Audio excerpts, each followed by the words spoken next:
Hi, this is Mark, and I am at my bank, Umpqua Bank in San Francisco, and this is one of the conference rooms that I get to use when I need, and I've used it to work in, but also to teach yoga, private yoga sessions, one-on-one sessions in here. It's one of the crazy odd perks that they offered when I joined this bank, and then I taught some yoga classes over the last in September and October.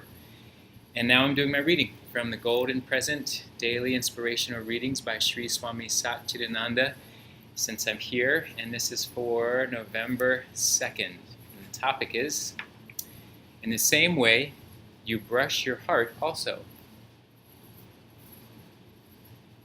You may be regular in your practice, but if every morning you sit without any movement for one whole hour and meditate, and the next minute you go out and express all your negative feelings to others, what is the use? That's not spiritual practice. How much animosity, backbiting, dislike, hatred, I don't like her, I don't like him, is there in your life? Touch your own heart and question yourself. Am I loved by everyone? Do I love everyone? Or is there any dislike towards anybody? Go to that person, shake his or her hand and say, I'm sorry I had this kind of feeling. It's terrible. It makes me sick. I am sorry. That is worth 100 days' meditation. Have no ill feeling toward anyone. The moment you have some difference of opinion or any feelings of suspicion, go immediately talk to that person. Say, I am getting a feeling like this. Please, I must clarify it. Come on, let's get that over with. Don't even allow it to stay in your heart for a few hours. Sometimes these kinds of feelings come up. It's natural, but don't go to sleep like that. Before you go to bed, it should be cleared up. Don't you brush your teeth before you go to bed?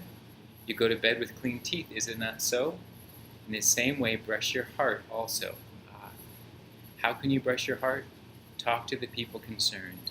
Clean out the negative feelings. Then you can go to bed with a clean heart and sleep comfortably. If you consciously try it, it becomes very easy. It's not really an impossible thing.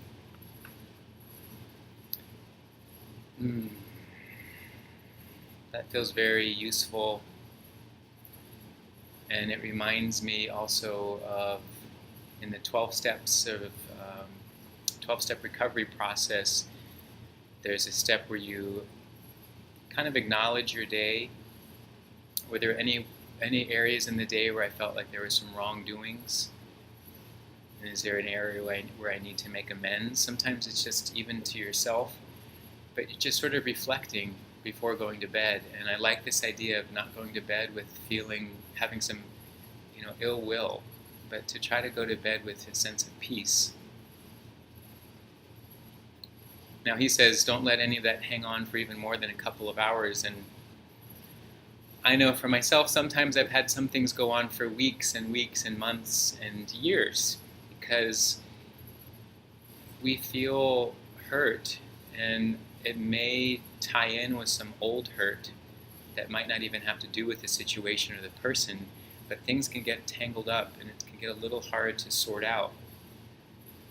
But if we're constantly reflecting and noticing, even if we just take care of the thing in the most recent history, we don't need to always go all the way back, but if you can take care of what's happening in the recent history, I think it starts to unravel all the others. It's been my experience. If you have the time and the interest and the fortitude to go back and look at other hurts and other wounds and to learn how to make peace with those, sometimes that can be really useful too. It can actually help prevent further similar occurrences from repeating.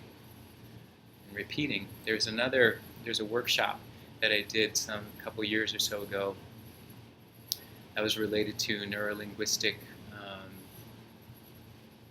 programming, NLP, and it was a process where you got to look at different times of your life, things that occurred that were difficult to experience, traumatic, confusing, etc. And you start to see there's a pattern that repeats. And it's this interesting process where you see that life does keep revisiting you with similar situations, people, circumstances, almost like saying, here's another opportunity to try to change this or realize this or transform this. And I feel like they'll just keep visiting and visiting until we go, oh. And for me, that's part of why I feel like I chose a more spiritual path, because I kept seeing those connections and this ability to really wake up to some patterns that were happening. And is there a way to call in my highest self and believe that there is a way to be this person that in my heart I know I've been wanting to feel connected with forever? Is there a way to get that person to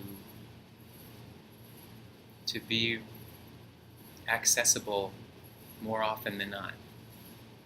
How often are we accessing a wounded part of ourself, a younger part of ourself, or a self that's made up, that doesn't even exist, but we're trying to be?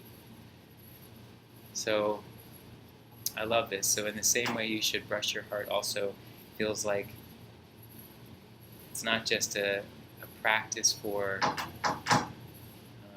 reserving it for meditation, or like he said here, what's the use of all that if when you come out of that you snap into these old patterns? So utilize the practice so that it helps enter your life, not so it's just you get good at the practices. And I like that Swami Satchidananda has talked about that in several other readings. We don't practice to get good at that isolated time of practicing. It's a time so that it can be then brought into everyday life experience, that calm, that peaceful, centered nature, to see how that can be experienced and shared. It's not easy. It doesn't happen perfectly. He even says here, it happens somewhere in here. It happens to all. We have negative feelings. It's natural. Sometimes these kinds of feelings come up, and it's natural. We're sensitive beings.